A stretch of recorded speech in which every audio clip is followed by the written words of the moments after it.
Whether you know it or not, we all have the ability to persuade different people in different ways. Are you ready to unlock your potential?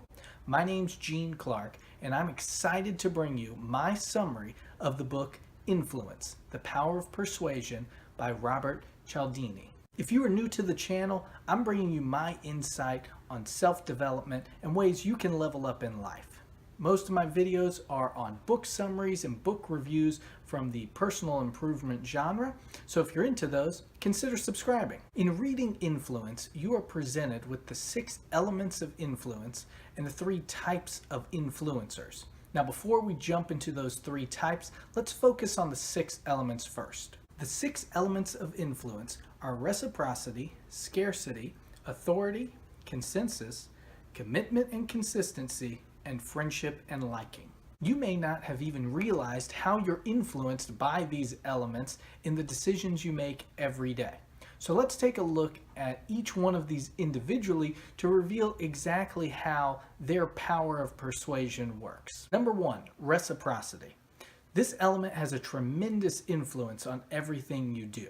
We are ingrained to not be takers. If somebody gives us something, we feel obligated to return the favor, return the gift, and it's a two-way street, because if we give somebody something, whether again it's our time, it's our gift, it's monetary in nature, they too will feel obligated to return the favor in kind through the reciprocity element. Number 2, scarcity.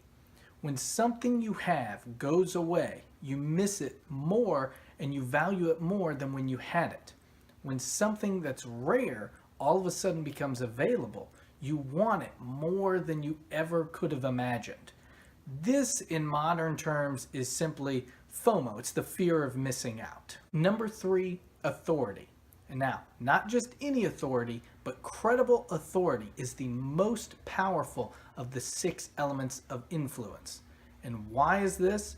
Because people that we trust the most, that we view as having the most credible authority, have expertise and trustworthiness. Number 4, consensus. When people are unfamiliar or uncomfortable in a situation, they tend to do whatever everyone else is doing, for better or worse. Number 5, commitment and consistency.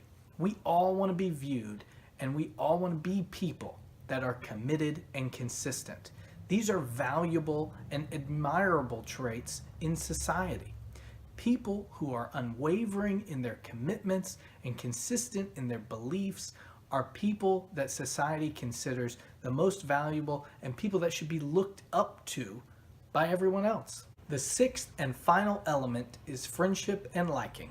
In this element, there are 3 subcategories, and they are similarity, praise, and cooperation. Similarity, we like people that are like us. Praise, we like people that like us and tell us that. And cooperation, when we're working together for a common goal, the friendship and liking aspect only increases. And those are the 6 elements of influence. Now, probably more amazing than those 6 elements are the 3 types of people and how they use those 6 elements. So let's jump into the 3 types of influencers right now. So we have the bungler, the smuggler, and the sleuth. Influencer number 1, the bungler. Now, I hate to say it, but almost all of us are bunglers. We have the information to bring our influence into the discussion, but we bungle away the opportunity by either presenting it in the wrong way or not presenting it at all. The second influencer is the smuggler. They know exactly what element that needs to be brought into the conversation to gain more influence. The problem is, the information they're passing along isn't based on fact.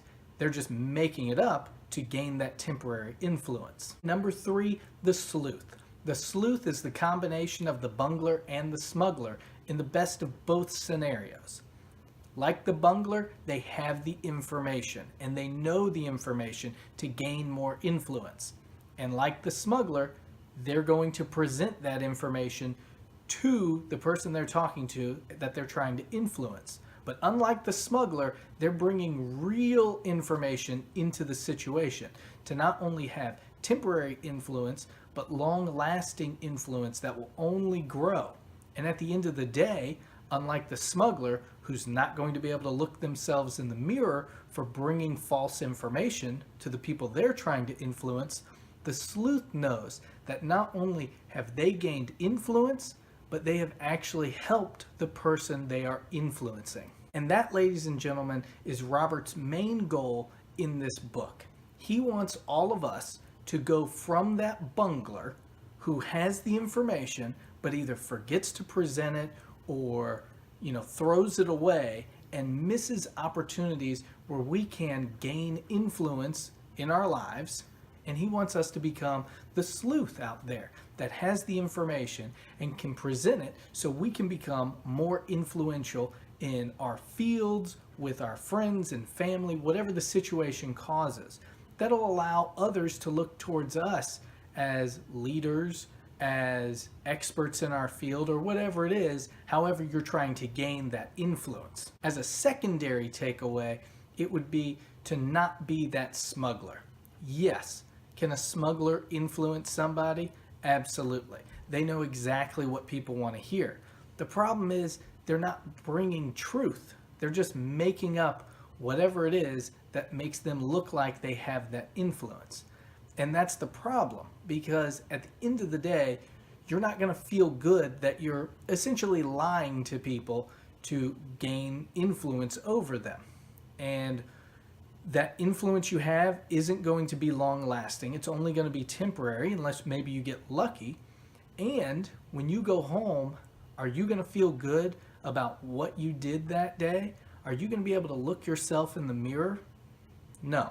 That wraps it up for me today. I hope you enjoyed my summary of the book Influence today. I'm going to leave a link in the description where you can buy your own copy. I read mine on my e-reader, but if you want a hard copy, if you want a softback copy, if you want an e-reader, I'll leave the link in the description for you. My question for everybody today is there a scenario where you bungled away an opportunity to gain more influence? Please let me know about it in the comment section down below. I can't wait to read what all of you have to say, and I will see y'all next time.